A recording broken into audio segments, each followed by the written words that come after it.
Okay, today I have to discuss from organic chemistry, that is from 0. Okay, because for CSIR NET December 2025 and KIT 2025, that should be coming very near. And not only that, there must be in December WB set also there. Okay, so there must be so many exams that should be conducted, that is almost December to April. That is first there must we have to come on, obviously in December WB set and CSR NET December that should be held. In almost around February GATE 2025 that should be held, and also almost 2026 April, that is there should be a BARC exam, right? So many exams that should be are conducted, so that's why December to April this session is very much important. Okay, so now we have to come for June 2025. there must be the exams that should B past. जो जून का जो exam चला गया, वहाँ पर हम जो देखा, जो क्वेश्चन पैटर्न बहुत ही अलग सा था, बहुत ही थोड़ा बहुत हार्ड था, और वहाँ पर बहुत सारा जो हम टॉपिक देखे हैं कि बहुत वेटेज वाला जो टॉपिक है, वहाँ से क्वेश्चन बहुत सारा आया. ऐसा नहीं है, क्योंकि क्वांटम केमिस्ट्री, ऑर्गेनोमेटेरिक जो है, जो भी क्वेश्चन आया वो बहुत ही अलग से, बहुत ही न्यू तरीके से पैटर्न से क्वेश्चन आया है. ठीक है, तो इसलिए हमको ये नतीजे में हम लोग आए हैं कि हमको सारा का सारा सिलेबस ही पढ़ के जाना है, कोई भी सिलेक्टिविटी नहीं होगा. No selectivity that should be there, and you have to focus all the 3 branches, physical, organic and also inorganic equally. You have to treat with all of this, and not only that, you have to more focus on also in polymer chemistry and colloidal chemistry and nanoscience, because there may be sometimes there must be frequent question that should become, and that give you the absolute 4 marks, okay, or 2 marks, right? So that's why these are important. Now we have to come on organic chemistry. Organic chemistry में सबसे ज़्यादा important जो होगा वो होगा आपका reaction mechanism. जो step by step mechanism होता है, वहाँ से ज़्यादा क्वेश्चन आता है. प्रेडिक्ट द प्रोडक्ट टाइप, और predict the major product, major और माइनर प्रोडक्ट, और ए और B. This type of question most come, and for those question you have a more knowledge on GOC. Obviously GOC important, inductive effect, resonance effect, inductomeric effect, electromeric effect, aromaticity, dipomoment, और भी जो हेस्टेरिक inhibition of, इसका एक indirect role होता है product में. सिर्फ ऐसा ही नहीं है, उसके साथ और भी बात होता है जो प्रोडक्ट डिटरमाइन में इम्पॉर्टेंट होता है. जैसे आपका मॉडल्स जो होता है, जैसे फेल्किन मॉडल, कैम्प्स मॉडल, कॉन्फोर्ट मॉडल, और उसके बाद और एक होता है ना, मुझे अब याद नहीं आ रहा है, तो ऐसा मॉडल भी बहुत इंपॉर्टेंट होता है. इच्छा चिप ब्लैक एक होता है.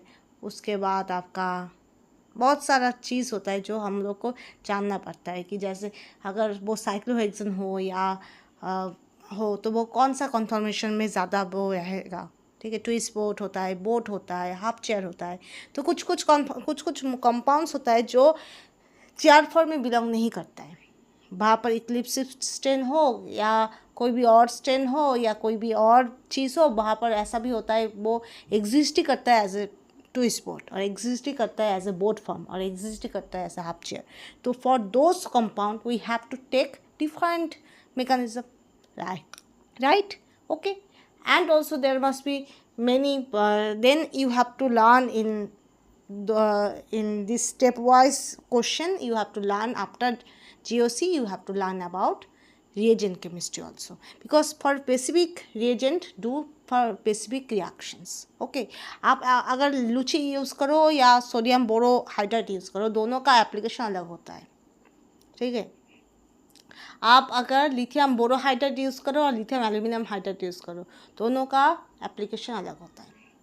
आप डाइबल H यूज़ कर लो या लिथियम एमोनिया, मतलब मेटल डिजोल्विंग एमोनिया, वो यूज़ करो, दोनों का एप्लीकेशन अलग होता है. सो रिएजेंट के ऊपर मैटर करता है. Okay, third one important, that is reaction mechanism. Electrophilic reaction होगा या न्यूक्लियोफिलिक रिएक्शन होगा, या इलेक्ट्रोफिलिसिटी, न्यूक्लियोफिलिसिटी या रेडिकल मैकेनिज्म, वो सब चीज़ मैटर करता है. ठीक है, प्रेडिक्ट द प्रोडक्ट में बोल रही हो. ठीक है, जब predict the product type question आएगा तब आप क्या करोगे. ठीक है, उसके बाद आपका इम्पॉर्टेंट होता है पेरिसाइक्लिक। कभी कभी स्टेप में आपको इलेक्ट्रोसाइक्लिक रिएक्शन या रियल सेलुलर रिएक्शन करना होता है। रियल सेलुलर रिएक्शन में एंड और एक्सो कब होता है, वो टेम्परेचर डिपेंडेंस भी कब होता है, वो आपको जानना पड़ेगा, ठीक है। उसके बाद थोड़ा बहुत आपको पढ़ना पड़ेगा इनोलेट केमिस्ट्री। इनोलेट केमिस्ट्री ज़्यादातर होता है आपका काइनेटिक प्रोडक्ट, थर्मोडायनामिक प्रोडक्ट कब होता है, ठीक है, ठीक है, समझा।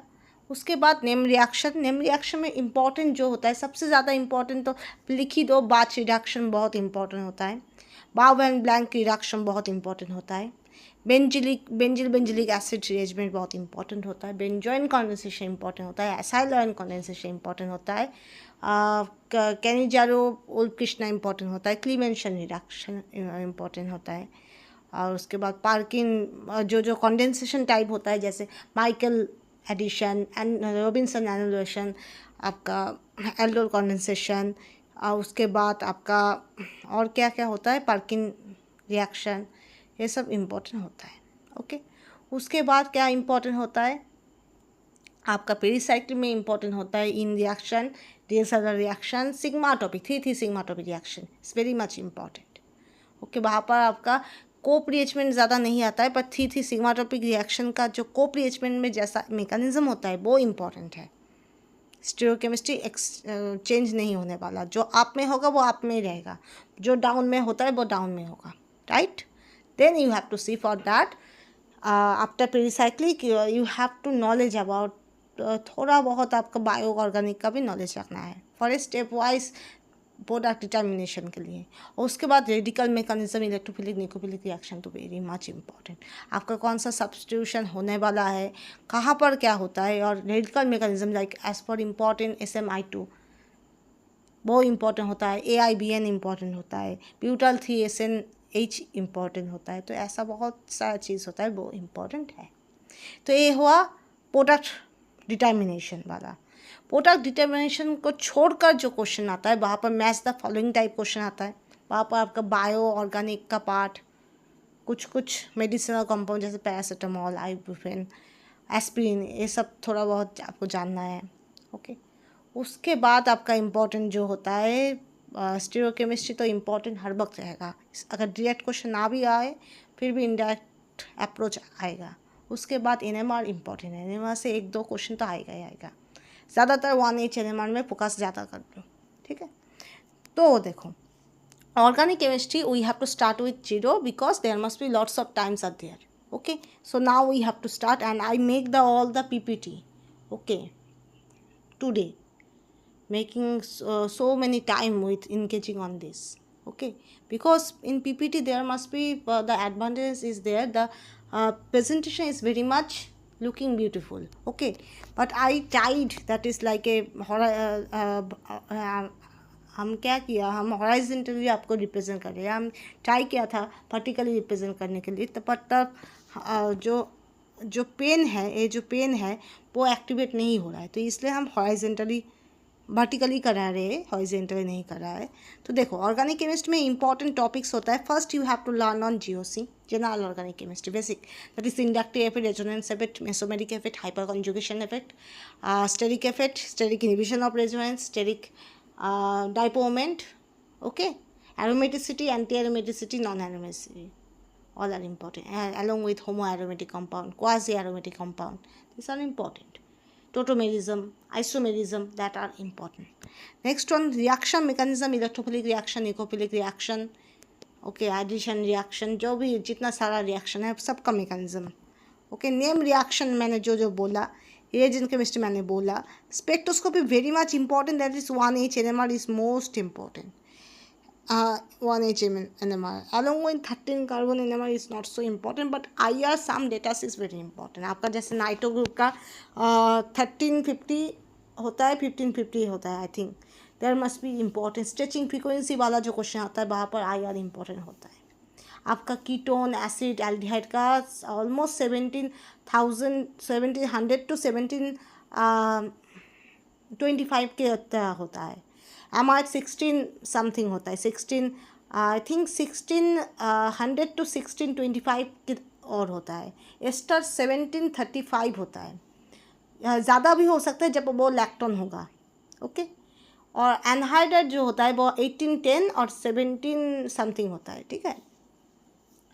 एसिड फ्लोराइड होता है 18 क्रॉस करके जाता है, 1800 को क्रॉस करके जाता है, 1860-50 ऐसा हो सकता है। एसिड क्लोराइड जो होता है वो 1800 1810 ऐसा होता है। तो almost approximately I tell you that is there must be the specific value सत्य है।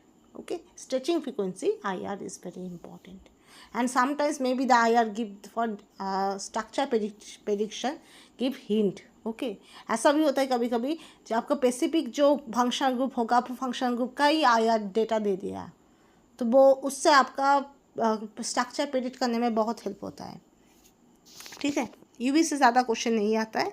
Pericyclic reaction bioorganic, there must be amino acid carbohydrate, there must be in last June 2025 I think not so question are come for a bioorganic, I think I have to check again. And enzyme very frequent question that should be come. Enzyme में जो होता है आपका जो question type होता है, मतलब आपका एंजाइम से भी क्वेश्चन आता है, थोड़ा बहुत क्वेश्चन आता है, ठीक है, तो वो मैं करा दूँगा।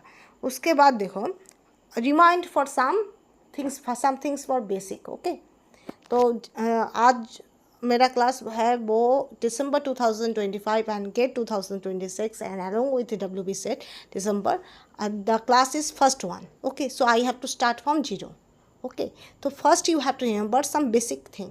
Okay, the what is organic compounds? Organic compounds are basically called as the compounds which are basically hydrocarbon और hydrocarbon derivative. Okay, जहाँ पर आपका कार्बन और हाइड्रोजन तो रहेगा, उसके साथ कोई दूसरा हेटेरोएटम्स भी रह सकता है। ज़्यादातर हेटेरोएटम क्या क्या होता है, सल्फर, ऑक्सीजन, नाइट्रोजन, फास्फोरस होता है, ठीक है, और ज़्यादा दूसरा कोई हेटेरोएटम ज़्यादा नहीं होता है।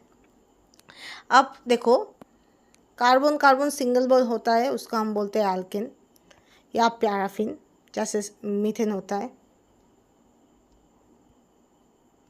ओके, उसके बाद कार्बन कार्बन डबल बॉन्ड होता है, ओलिफिन, एल्किन, जैसे इथिलीन होता है।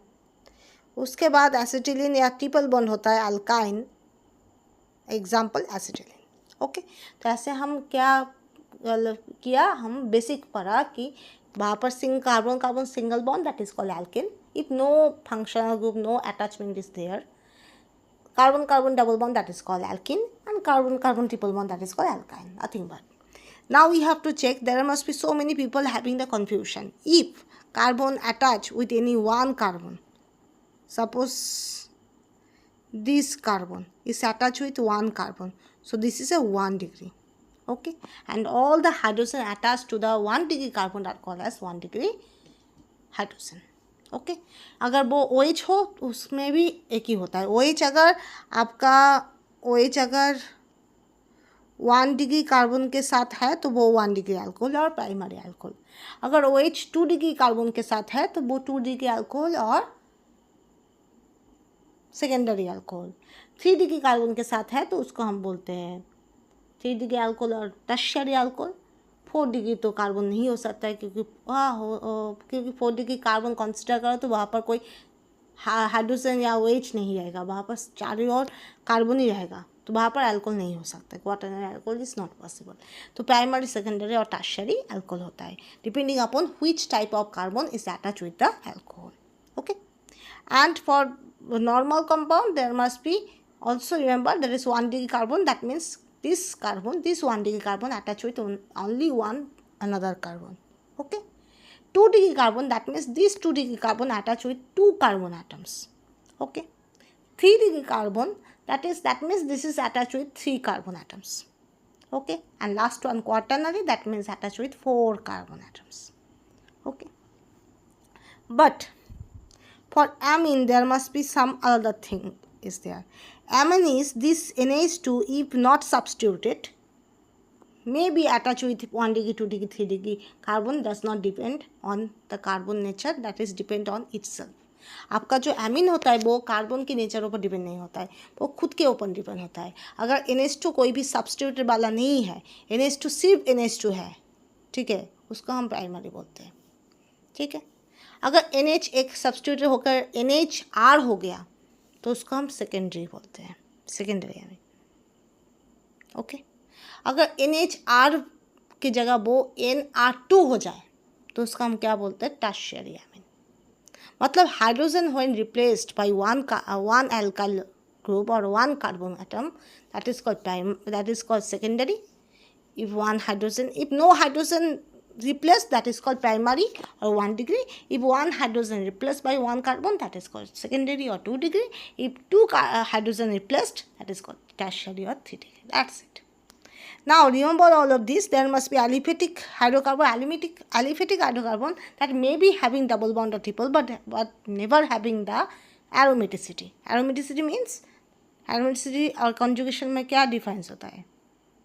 कॉन्जुगेशन मतलब होता है जहाँ पर आपका alternate single bond double bond होगा, जहाँ पर आपका इलेक्ट्रॉन का पोजीशन फिक्स नहीं है, वो डीलोकलाइज्ड है, ठीक है। पर एरोमेटिसिटी होता है वो उससे भी सुप्रीम होता है, वो एरोमेटिक लूप होता है, वो साइक्लिक होता है, उसके ऊपर और नीच में दोनों में क्या होता है, ऊपर और नीच में इलेक्ट्रॉन क्लाउड का एक डेंसिटी होता है, ठीक है। तो वो डीलोकलाइजेशन का सुप्रीम स्टेज होता है। अब वो नॉर्मल कॉन्जुगेशन से बहुत ज़्यादा स्टेबिलिटी हो पाता है, ठीक है। जैसे आप सोच लो, जैसे मैं खुद के बारे में बोल रही हूँ, मैं जब क्लास 6, 7, 8, 9, 10, 11, 12 पढ़ा, तो 12 आई थिंक 11 से तो साइंस स्टार्ट हो गया। मैंने साइंस नहीं पढ़ा तो इसलिए तो केमिस्ट्री लिया। तो आई थिंक हम लोग के टाइम में तो केमिस्ट्री साइंस से ही लेते थे। अब मुझे पता नहीं अब क्या सिस्टम है। अब ऐसा बहुत है कि वो लोग कोई दूसरा डिसिप्लिन से दूसरा डिसिप्लिन का सब्जेक्ट ले सकता है, ऐसा मैंने सुना है कि आप साइंस बैकग्राउंड में होकर आप दूसरा डिसिप्लिन ले सकते हो या आर्ट्स बैकग्राउंड से दूसरा डिसिप्लिन ले सकते हो, तो वो ठीक है, वो दूसरा मैटर है। पर क्लास 10 तक तो हम सब कुछ पढ़ा, राइट, आर्ट्स भी पढ़ा, साइंस भी पढ़ा। तो वो जो चीज़ मैंने पढ़ा वो मुझे आज बहुत काम आता है, ठीक है। तो एक बात क्या होता है, आपका जो सुप्रीम लेवल होता है वो आपका इनिशियल लेवल को कंसिडर करके ही होता है, राइट। आपका जो सुप्रीम लेवल का थॉट होता है या नॉलेज होता है, जैसे आप पहले ही लैब में जाकर कुछ डिस्कवरी नहीं कर पाओगे।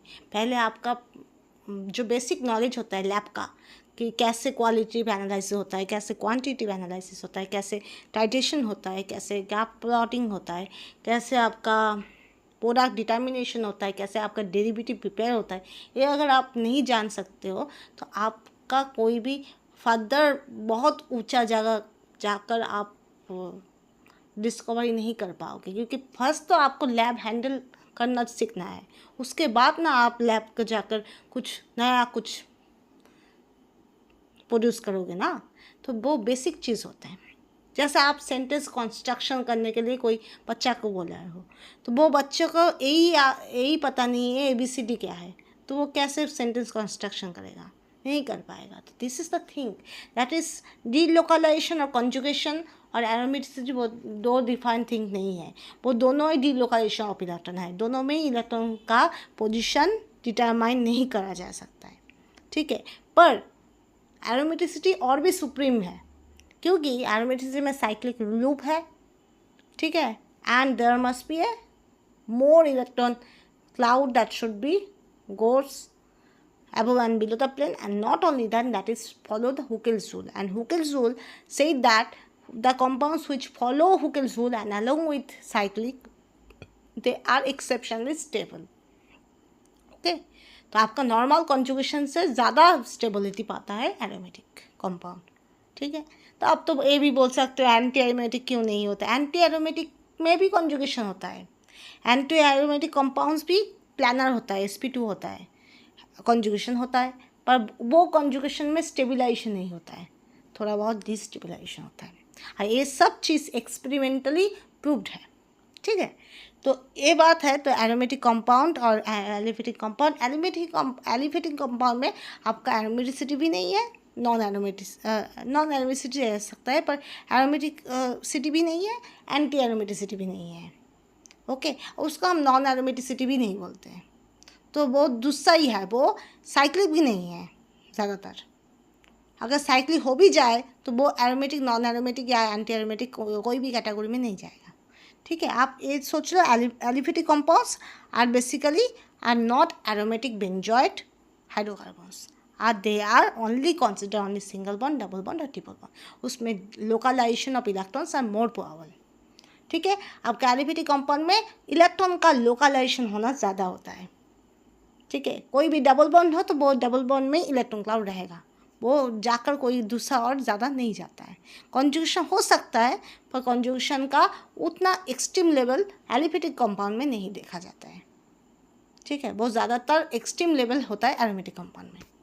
ठीक है. तो आप बेसिक सोच लो, aliphatic compounds are not are aromatic compound, not follow the aromatic characteristics, not having this type of conjugation, not having this type of aromatic loop, not having the Huckel's rule followed, not the maintain all the criteria of aromatic compounds. They are called as aliphatic compound. Okay, I having only single bond, double bond or triple bond. Now aromatic compounds that having I say that they are having aromatic loop, having high resonance energy, should be planar, should be sp2 hybridized. All carbons should be sp2 hybridized, or maybe sometimes sp hybridized, but never be sp3.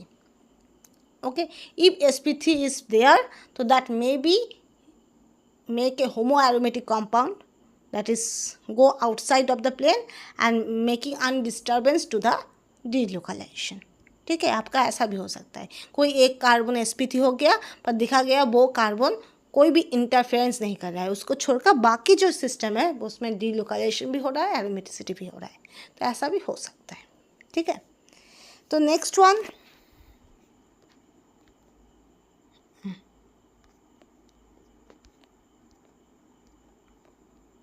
there must be all kinds of functional groups are there. OH means alcohol, O for ethyl linkage. This is a acid, carboxylic acid.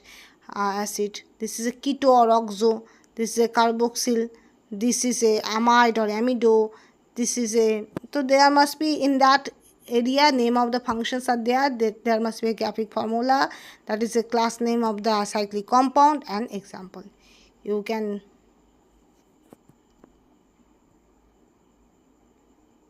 zoom it.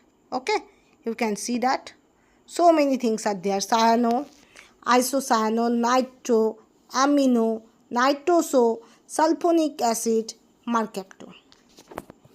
Okay, SH को हम कभी कभी thiol भी बोल सकते हैं, कभी कभी मार्केप्टो भी बोल सकते हैं. ठीक है.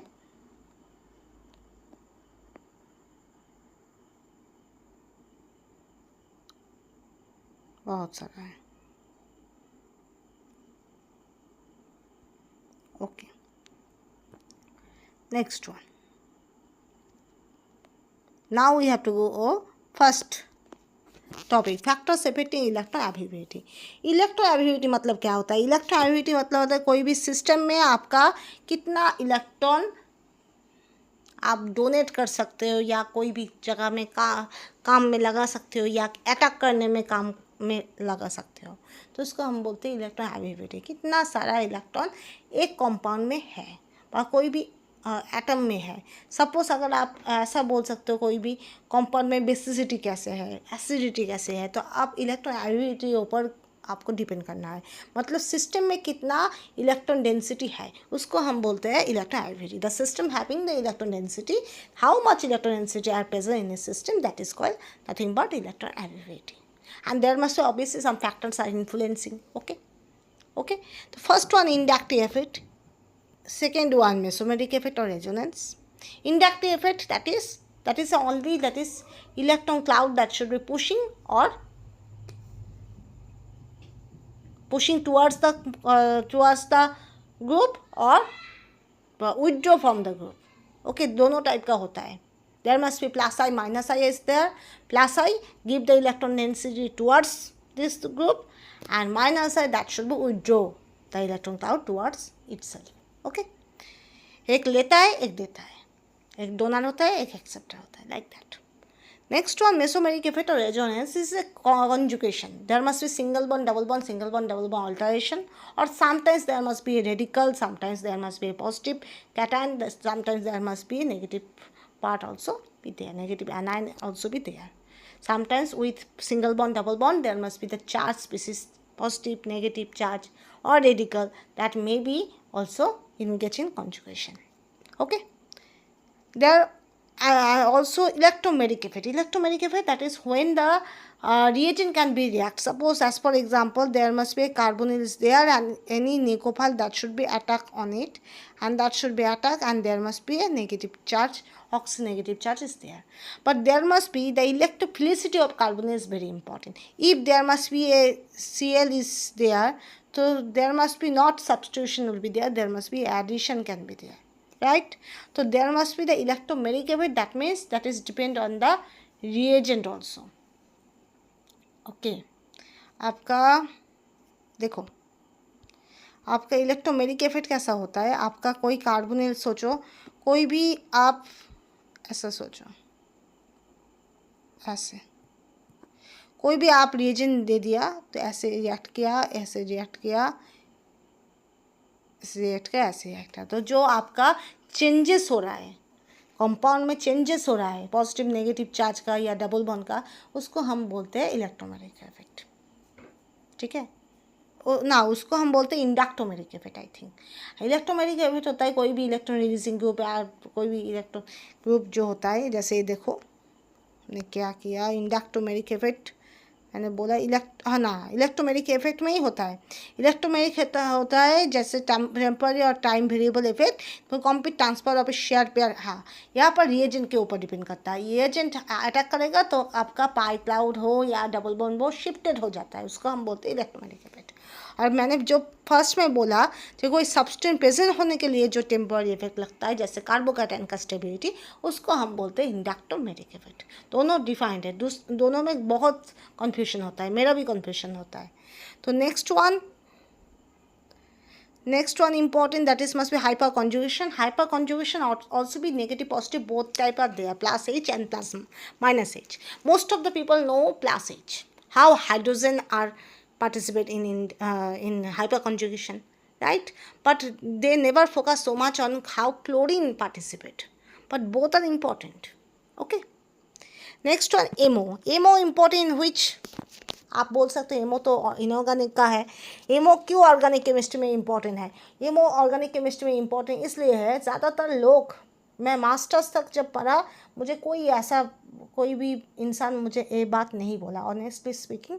no one tell me that is how the MO is involved in organic chemistry. But further when I study, I have to learn, that is there must be a sigma star, pi star, like that anti-bonding orbitals are there, sometimes bonding orbitals are there. When electron you have to provide, or when nicopile approaches, there must be electron donation if possible in bonding orbital of the metal or group. So that there must be bond order increases and the bond strength increases, a new bond that should be formed. Okay, but when there must be the electron go on anti-bonding orbital, there must be the bond make weaker. So that's why this is the driving force of bond breaking step. Okay तो आपका ये जो बात है, जो कभी कभी आपका जो बॉन्ड माइग्रेशन होता है या नीकोपाल अप्रोच करता है, वो कभी कभी सिग्मा स्टार में करता है. और सिग्मा स्टार पाई स्टार क्या होता है, एंटी बॉन्डिंग होता है, तब बॉन्ड ब्रेक हो जाता है और लिविंग ग्रुप बाहर आ जाता है. It is simple mechanism. ये मुझे कभी भी कोई नहीं सिखाया है, मैंने बुक में भी आई थिंक फ्रिक्वेंटली देखा है या नहीं देखा है, मास्टर्स तक मुझे पता नहीं था. Very unfortunate. अगर ये मुझे पहले से पता होता तो मुझे ऑर्गेनिक केमिस्ट्री में बहुत एडवांटेज होता. ठीक है, तो ये बात होता है. जैसे आपका सोचो कोई भी ऐसा कंपाउंड है, ठीक है, यहाँ पर टॉसाइल ग्रुप है, तो टॉसाइल ग्रुप के यहाँ एक सिग्मा स्टार है, तो ये बॉन्ड जब माइग्रेशन करके सिग्मा स्टार में जाएगा तब क्या होगा, सिग्मा स्टार में एक्स्ट्रा इलेक्ट्रॉन आएगा, बॉन्ड ऑर्डर डिक्रीज करेगा. ठीक है, तो उसके वजह से बॉन्ड ब्रेक करेगा, बॉन्ड वीक हो जाएगा, इसलिए टॉसाइल ग्रुप बाहर आ जाएगा. तो this is the thought process how MO are involving in organic chemistry. Most of people avoid this and most of the people never know this. This is very important. Next one, aromaticity I already tell. Steric stain also important. Okay, there must be steric stain. Sometime the steric stain also important.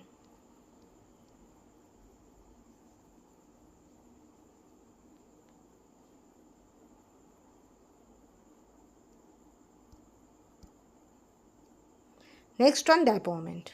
Okay. Next one we have to learn on inductive effect. Inductive effect is a permanent dipole induced in a bond another directly along a chain of atoms within a molecule is called as inductive effect. Suppose carbon, that should be attached with fluorine. Fluorine is highly electronegative. Obviously it pushing the electron का towards itself, खुद के पास खींचता है, तो क्या होगा, वो खींचेगा, ठीक है. यहाँ पर डेल पॉजिटिव मतलब होगा, ठीक है. यहाँ पर थोड़ा खींचेगा, यहाँ पर डेल पॉजिटिव होगा,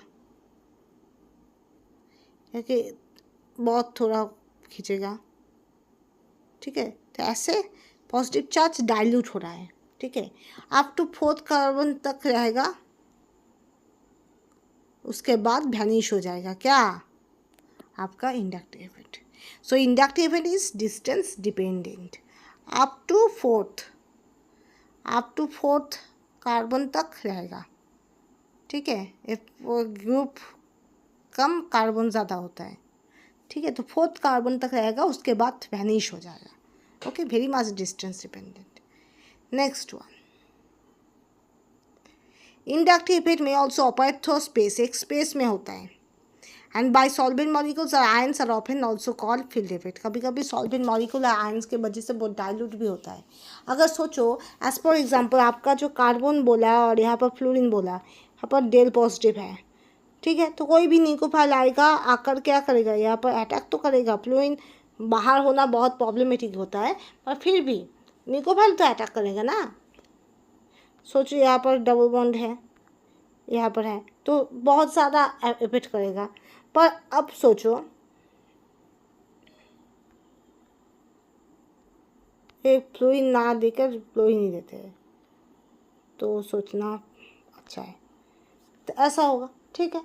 पर सोच लो, पर देखो, यहाँ पर कोई एसिडिक प्रोटॉन आप दे दो H+, और भी ज़्यादा इलेक्ट्रोफिलिसिटी बढ़ जाएगा, तो अटैक और भी ज़्यादा ईजियर होगा.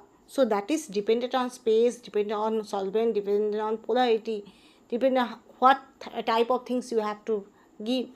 Okay, that is all are important. आप जब भी एसिडिक मीडिया दे दोगे, एनॉक्सिन लोन पेयर देकर प्रोटॉन एब्स्ट्रक्शन कर देगा, उसके बाद क्या होगा, कार्बोनेट का इलेक्ट्रोफिलिसिटी बढ़ जाएगा. या फिर आप कोई भी ल्यूइस एसिड दे दो, like if you give any type of Lewis acid like AlCl3 और PCl5 और any type of SbCl6, Cl5, this type of Lewis acid when you give, so there must be also oxygen coordinate and there must be electrophility of carbon, that should be in cases. So that is also dependent on solvent, also dependent on space, also dependent on some other type of things you have to add. Okay. Next one, inductive is permanent effect. Permanent effect, why? Because you can remove the reagent or you can add the reagent, but ultimately the inductive effect never be changed. आपका जो compound में ही जो group है या functional group है या plus I minus I effect वाला group है, उसका जो तरीका है इलेक्ट्रॉन क्लाउड को खुद के पास लेना या देना, खुद के पास लेना या दूसरों को देना, वो अनचेंज रहेगा. द डोनेटिविटी और accessibility that should be remain same for an inductive effect. Never be so much influenced by the reagent. Okay. So distance dependent plus I effect can be shown by methyl alkyl carboxylate group, and minus I effect can be shown by fluorine, chlorine, bromine, iodine, OH, SH, so many group. Okay. Next one, you see, there must be due to this functional group. Due to this functional group, when the electrophilic substitution can be there, the product will be different. Okay, because for a nitro group is a minus R resonance effect, minus R and minus I, and that's why there must be at meta position, this position electrophile can be react, and there must be a meta product can be produced. There must be a NO2 and there must be NO2. Meta product can be produced. Meta product. Okay. But when you have to consider electron donating group or ERG, electron releasing group, having show plus I effect, there must be electrophile should be always attack on ortho or meta position. So there always be ortho or meta product can be, ortho or para product can be there. Depending on the steric index, sometimes ortho product never be major, there must be para product major, but ortho or para product should be there. No meta product will be produced. No meta product will be produced. Okay, next. Now we have to see inductomeric effect. Inductomeric effect, the electron distribution in a sigma bond may change by the approach of a charge species of partial polarization. So there must be any type of group is there, and due to this group there must be some sigma bond having some partial polarization. That is, maybe there must be a partial positivity or partial negativity can be generated. Suppose there must be a carbocation is there, but due to electron withdrawing group there must be more electrophility that should be increases, right? But here this electron releasing group that should be diluted, there must be positivity that should be decreases, right? So this type of thing is called as inductomeric effect. Okay, next one. Electromeric effect. This is a temporary and time variable effect involving the complete transfer of a shared pair of pi electron to one of the atoms. Okay, joined by a multiple bond, double or triple at requirement of an attacking reagent is called as electromeric effect. Okay, आपका जो electromeric effect होगा वो क्या होगा? Complete transfer of shared pair of pi electrons to one of the atom joined by multiple bond, double or triple. The requirement of an attacking reagent is called as electromeric effect. As soon as the attacking reagent is removed, the transferred pi electron pair again form the bond and the molecule reverts to its ground state electron condition. मतलब क्या होता है? मतलब ऐसा होता है आपका जो कंपाउंड में अटैकिंग रिएजेंट जब तक रहेगा तब तक आपका इलेक्ट्रोमैग्नेटिक इफेक्ट रहेगा. जब अटैकिंग रिएजेंट आप विड्रॉ करोगे तब इलेक्ट्रोमैग्नेटिक इफेक्ट चला जाएगा. Okay, like that. या आपका ग्राउंड स्टेट में कंपाउंड फिर से आ जाएगा. Like as for example